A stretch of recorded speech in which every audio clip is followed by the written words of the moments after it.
our subject is proof that Christ is the Saviour.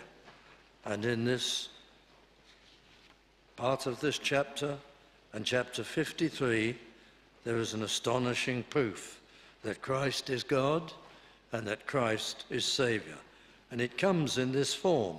It comes in the form of one of the longest single predictions or prophecies of the prophet Isaiah. These words, given through Isaiah about 700 BC, cover so many aspects of the suffering and death of Christ on Calvary's cross.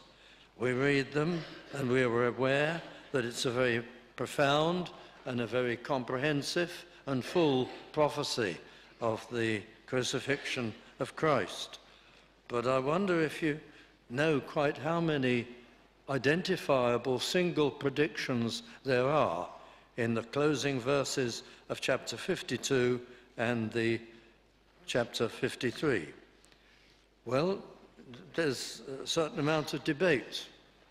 The number of individual predictions is usually put between 31 and 37, an astonishing number of individual aspects of what took place on Calvary's cross.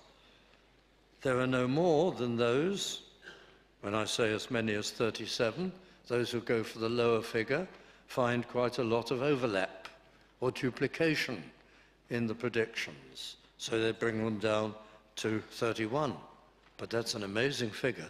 There are 31 individual, identifiable predictions of aspects of that event that took place on Calvary's cross 700 years before it happened.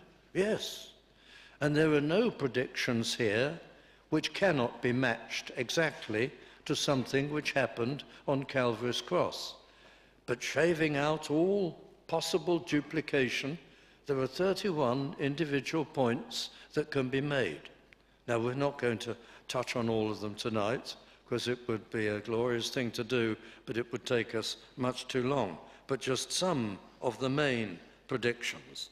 So allow me to begin at chapter 52, verse 13, and we'll proceed quite swiftly in a kind of exegetical manner through the verses so that you can see for yourself just how many predictions there are that were fulfilled and the reason for their fulfillment.